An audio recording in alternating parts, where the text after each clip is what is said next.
where it lives. Cool. This is an interesting one because there were things that happened that didn't happen in any other ones. And what I'm thinking is this is the one that you added to. Like, it's the only poem that you added more words to. It's true. Isn't that right? Were there other That's ones? right. No, this was it. We were missing something. Well, actually, it was quite beautiful because it was only in the recording and listening to the track that I realized that I spent more time in the poem on where it doesn't live than where it actually lives. So it was really good to have that reflection from you of like, hey, it's quite short when we get to the other side of like where creativity lives. And I was like, oh, I didn't notice that for some reason before. So it's really, that's the beauty of partnership and co-creation is like someone can like shine a light or be a mirror. And it was cool that it was the music that brought me there or that made me realize that I want to spend more time with where creativity actually lives. Yeah. And I think it was literally the music too, because I don't know that I consciously thought of it either. It was just like whenever we were making the transition, we were like, okay, when we get to this part of the poem, that's when things kind of like open up. And yeah, it was just a natural byproduct then that we were like, well, wait a minute. We spent 45 seconds over here and 20 seconds here. So yeah, what was the process like then when you went back? Like, do you remember where you were, what you were doing when you went back to write these additional lines? I guess it was probably at this point about 3 months ago or so. Yeah. I mean, I remember it's really cool because, I mean, especially, I don't know if it's like this with you and music, but I was able to think about where does creativity live and how does it feel? You know, how does it feel when we allow ourselves the space to really play and imagine and create? Like, and my mind, I think very much in visuals and metaphors. Like one of my favorite, my editor used to kind of chastise me, like, pick a metaphor, because I would have like 5 or 6. She's like, you got to either have its thematic metaphor and not like throw us so many. But it's because that's kind of where at least my mind goes. But so the overarching metaphor for where it feels like that juicy open space where creativity lives felt very much like a rural town in Italy. Like Italy is just, you know, sensory and slow, rural in the smaller towns. And it just feels like a nap, like you have siestas in Italy in the summer, you know? So it's just that general vibe of like slow and open and easy and curious and where ideas can emerge and take shape. And so I dropped myself into that space and then I wrote from that place. That's really cool. And that was initially there in the original poem, and then you just further expanded it when you went back? Yep. Well, that made it easier to further expand because you already had the place that you were trying to go, right? Exactly. Okay, that's cool. All right, I want to go back, though, to this idea of, like, your editor telling you that maybe you go a little bit heavy on the metaphors. Is that something that you're more open to doing when you're doing like poems versus like when you were writing the book? Well, it was good feedback because I think the point was it could be very jarring if you move from, I don't know, let's say a diner to Italy to the feel of steel to, so it's like mixing metaphors, you know? So it's like I'm taking the reader into many different places. Rather than like picking, let's say if it was a diner metaphor, then fully unpacking that in different ways throughout the piece rather than throwing in a lot of different ones. I understand. So it's less about the amount of metaphors and more about just putting them into a single like theme. That you can have this, you can still have 10 different metaphors, but instead, okay, I like that. But you keep the reader in a place, so it's not jarring. It's like, hey, wait a minute, we were just on the roller coaster and now we're in a small town in Italy. Like, so it was good feedback and it made me notice that I do that. And so it stayed with me. because Yeah. I'm that's where I generally go like, oh, this makes me think of this, so I want to Hmm. like write this metaphor. Oh, and then that makes me think of that. And oh, and so I mean, maybe for some people that might be really enjoyable. I don't know. Maybe I have to like, oh, hi cats. Maybe I have to test that out. But yeah, no, it's good. With poetry, you can play a lot more, but still, Yeah. still should be like a theme. There's a Well, theme. There's a place. it reminds me of music because, like, as you're describing what you're saying, and now that I'm understanding a little bit more, it feels very similar to like whenever you're doing a song, like you don't want to necessarily. It's not that you can never do this, but like you want the drum sounds to probably be around a similar palette for the whole song, or you want if you're using a synthesizer. You might want to use a similar sound throughout, or just like a few different textures rather than having 100 different sounds. Like sometimes you can do that, and sometimes that's fun and imaginative and cool, but sometimes it makes it to where it's harder to follow. Like there's less Totally. connective tissue. And so like Totally. even in this song, like we talked a lot about the 808 drum like being a certain energy that we wanted to make sure was present in certain spaces and maybe not in others. And so yeah, there's a tie to the way you're talking about metaphors is the way that I sometimes think about different sounds or different kinds of parts. Because if you get too expansive, you just get lost in it, I guess. And it's almost easier to focus on 4 or 5 different sounds versus 30. So I Well, get it. it's like going to a buffet, Mm-hmm. and then you have General Tao's chicken, and you have waffles, and then you have caviar, and then you have chicken wings, and then you have burgers, and then you have lobster tails. It's Yeah. like what is this smorgasbord of Yes. stuff. So yeah, I think it's nice to kind of create, as you said, like that connective tissue to bring people into a world, into a feeling. Mm-hmm. But then sometimes allow ourselves to play a little bit. Like Mm-hmm. I always like to push things a bit to go, yes, and like, let's Yeah. try it. Let me see if this works. But it's good to know. It was good Yeah. to know. And that brings up the idea of like learn the rules to break the rules. Because like Right. if you're always throwing a million mixed metaphors or you're always throwing a ton of different sounds, then it doesn't register as special or unique whenever you Mm. break that pattern. But if instead you're sticking to a similar palette throughout, when you do make just one shift, it like really feels like, oh, we've gone into an entirely different place over here.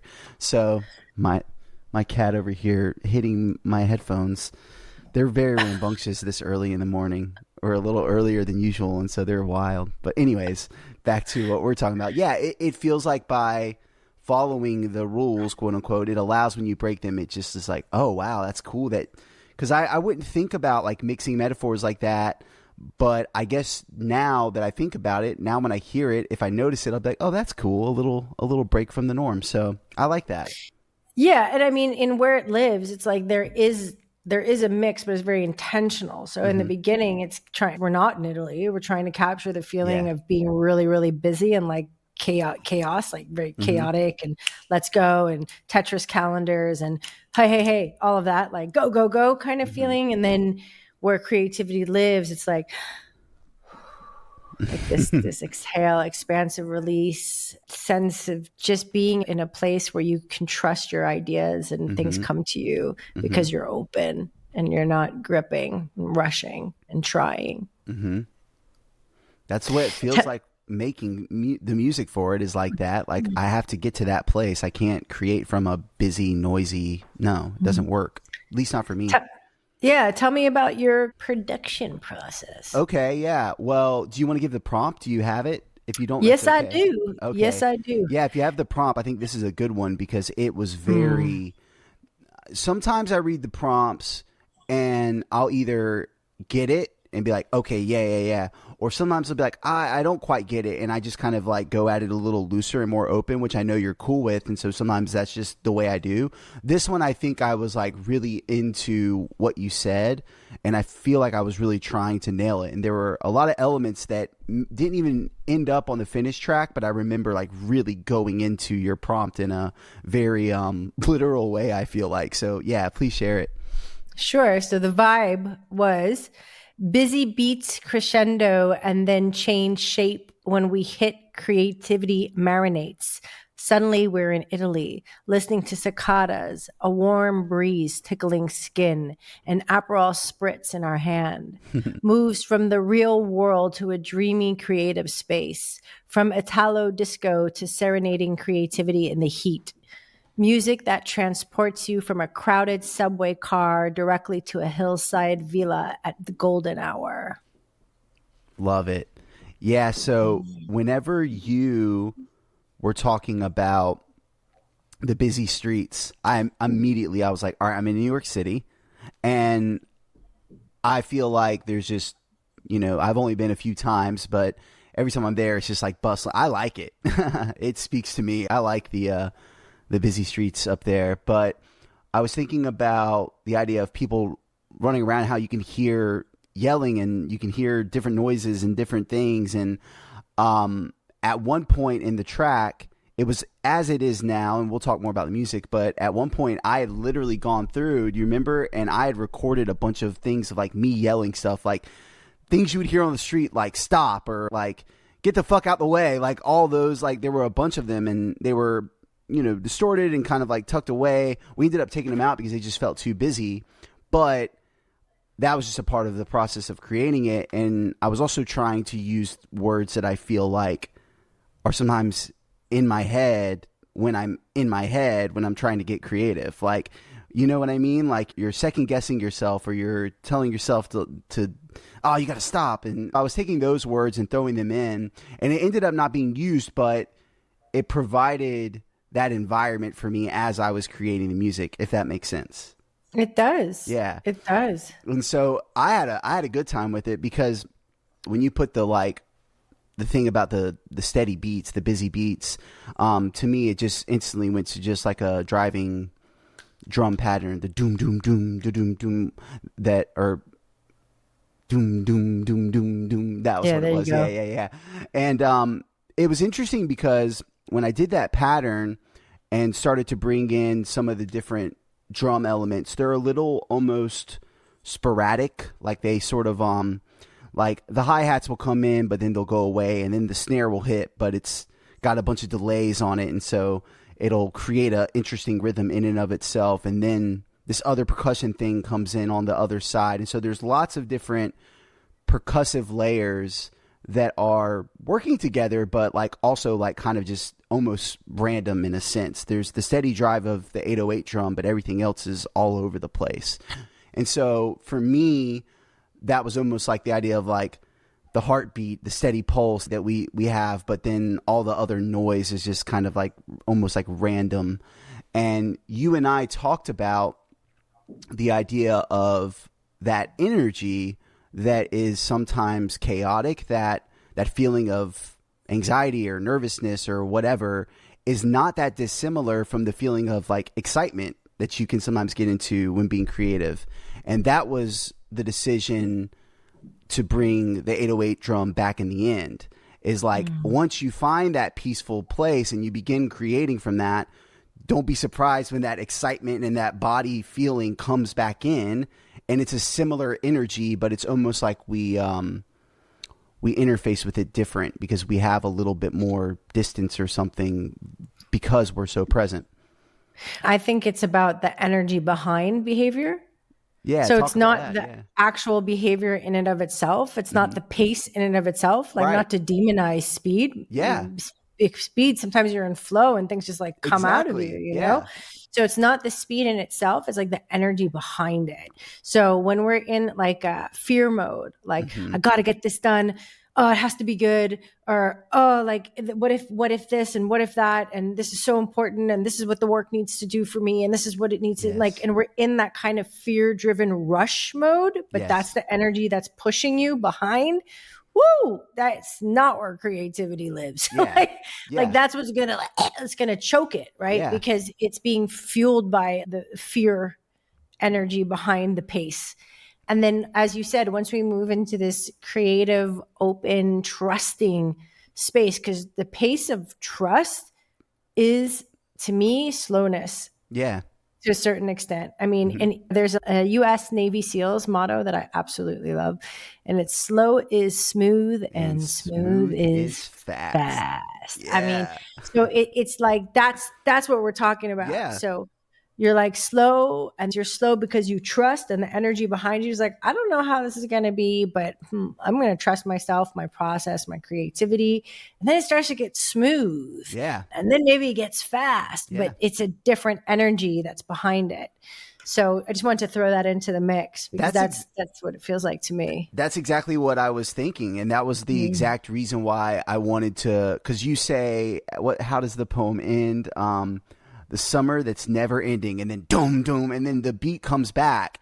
And it's just like, it's that same feeling because like sometimes, in previous creative iterations of myself, I would operate from that other energy. And I then, once I found that more peaceful, still slow, I'm like, well, this is it. Everything should be slow. But then it's like, no, it's more about, like you're saying, it's more about being peaceful. There's nothing wrong with being fast. And so like, I'm not sitting there. Well, you can't see my legs right now, but I'm sitting cross-legged because that's the way I like to sit. I'm not in there sitting cross-legged doing this and then like very like Zen, like hitting 808s. Like if I'm in there making beats, like what this sounds like, I've got that energy. Like I'm not faking, like it's the same energy, but it is just like, or it's the same pace or however you want to describe it. I think of it as a similar energy, but a different mindset or a different approach or a different, like you get to it from a different place or something. But however we describe it, we're saying the same kind of idea, which is like, there's nothing wrong with the 808. There's nothing wrong with the doom, doom, doom, doom. Like there's nothing wrong with that. It's more about how are we accessing that and how are we interpreting that and how are we getting there. And yeah, it's exactly the thought for what I was trying to do. Here's another thing I was trying to do is like, I had this experience so many times with your poetry where I just feel like there's so much of it that is like so like wise. Like I feel like so much of what you're saying is like what I might need in the moment. Like you're reminding me as I'm doing this, like, hey, like this is where creativity comes from. Remember? It's like, oh yeah, okay, that's right, Pia. And so in that sense, I always think of a lot of your work as being just very inspired because I think that like wisdom flows from that same place that creativity flows from, this like whatever you want to call it. And so when I hear you saying these things that I interpret as wisdom, I'm like, Pia's just being the mouth of God right now. Like it's coming from, and so for me, what I'll say is once we do kind of leave that busy place and we go into the Italian villa, as you describe it, I feel like the sounds get very almost like, I was thinking of it more like nature. There's like this like almost like flute sound that sounds very like native or tribal or something. And like the way I envisioned it in that moment and what I was going for is like, I want Pia's voice to sound like God, and all of nature is just like, yes, we're listening. So that was kind of the way I approached that like middle section, is I wanted it to like come down and just sound like you're just speaking truth, and we're all just like, okay, Pia, I'm listening. Like that was my approach, as weird as that may sound. I don't know. No, it's interesting because the way that I interpret the sort of the slowdown of the instrumental in a way, or like the not slowdown, but the quieting in a way, right? Yeah. It felt very much more spacious to me. Like in that moment, it was like like the space between breath, like inhale and exhale, like, just like that moment of shift. Yeah. That transition point. So that's how I interpreted it, and which felt very aligned with the energy, the mood of the poem and of that moment, because it was a transition moment of like, now we're moving into a different space. It definitely had that for sure. Like by removing all of the percussive elements, because all the drums drop, and it's really just like that little piano that kind of stays throughout the entire song, but also these like little synthesizers that play a very that's another thing that happened, is like, whereas in the beginning, just talking musically here, in the beginning there was a lot of like I would say like 8-bar phrases where there were different sounds coming in and out, and there were all these different things that were swirling around. But when you get to this middle section we're talking about, it's almost like the same measure repeated over and over. So it creates almost like this like vamp. And so, yeah, you're right. It feels almost like, I think of almost like if I'm doing a meditation and my breathing gets very in sync, where my pattern is the same for, an extended period of time. It kind of had that sort of vibe to me as well, which sounds similar to how you're taking it in. It was fun. This was like a very different type of approach for me in terms of the music. I don't think that I think that it's like almost like I was thinking of it very spiritually in a way, I guess. And I don't know that I did that as much with the other stuff. I don't know why. It's just this, I guess this poem just spoke to me because when you say where it lives, you're talking about the place creativity flows from. Like I look at that as a very reverent place. Like that's my spirituality is like, I'm very devoted to whatever it is that all this creativity flows from. So maybe that's why. I don't know. I'm only just now thinking about it. You got me thinking. Yeah. That's good. Where it lives. Yeah, I think that's a beautiful interpretation because that's also where it originates. Yeah. Right. Source, and then source. Yeah. And then where it really lives, where it gets real comfortable, where it sits on the couch with its legs splayed open, chilling out, is in this place of trust and openness and that slow, smooth, then fast space, of receiving from the originator, if you will. And that's where it lounges.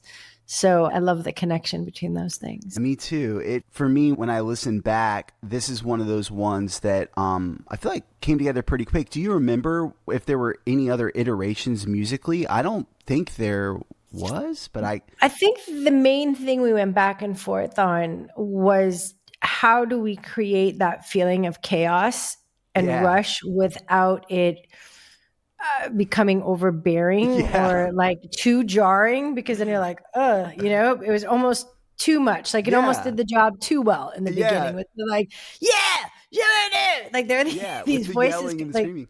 Yeah. And it was just like, okay, you've done that. Excellent. But it's almost like we don't want people to like hit pause. We want to take them through to the other side.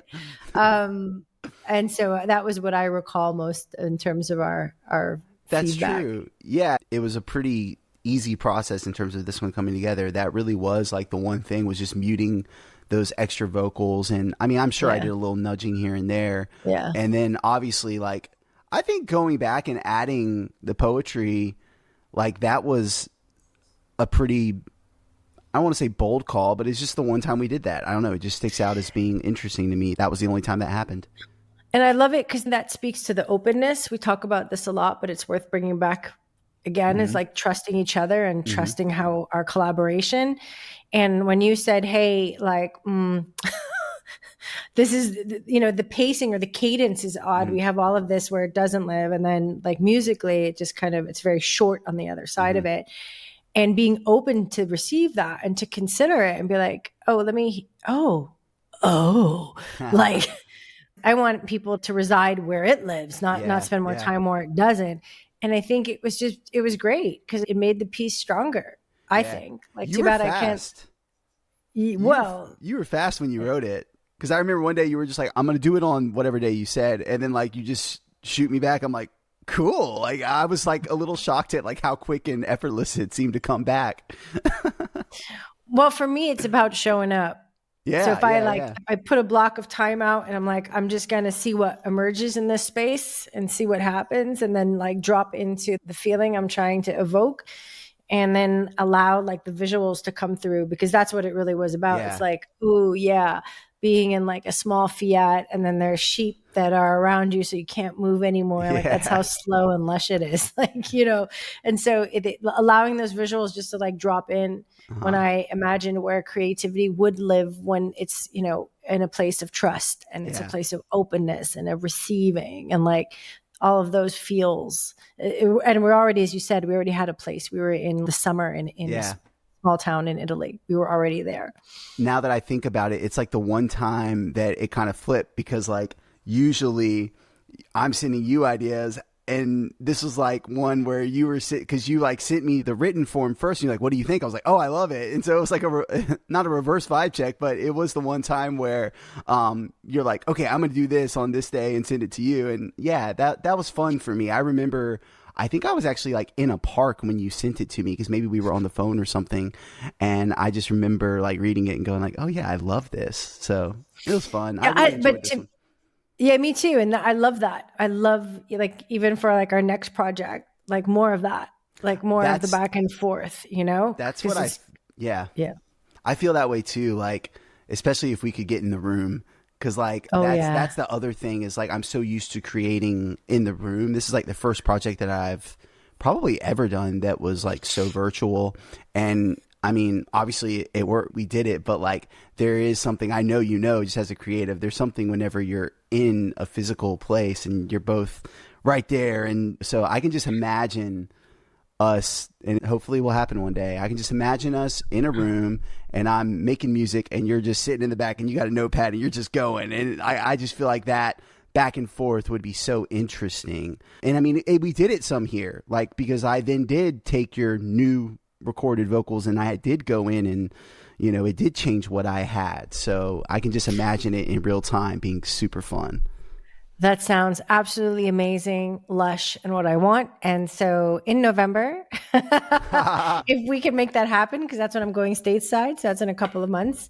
That would be great. And then stay tuned. Who knows? Who knows what will Okay. come out of that? All Well, right. I guess it's time to Well, play Where It Lives. guess it's time to play it. Boom.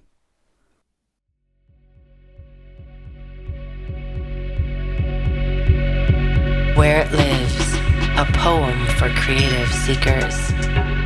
The remnant of a dream caked in the corner of eyes, creased pillows and rumpled hair, stumbling for a steaming cup of joe.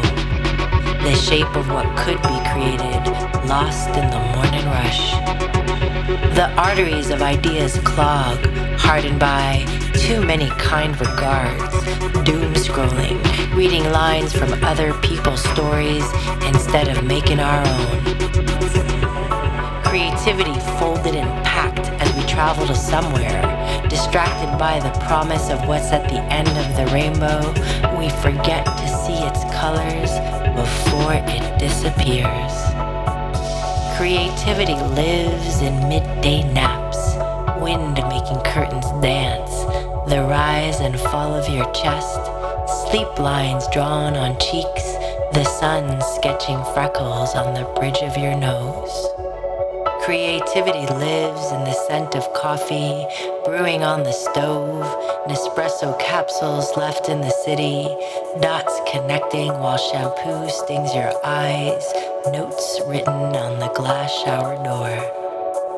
Ideas reside in the here and now, fall like figs that give you a notion of what to make for lunch before they burst open and rot.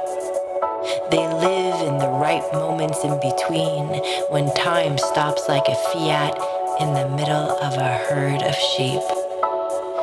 Creativity marinates when lost in thought. Ideas bubble like marinara sauce. The sound of cicadas interrupting daydreams, releasing a memory with a basil top note from a summer that feels never ending.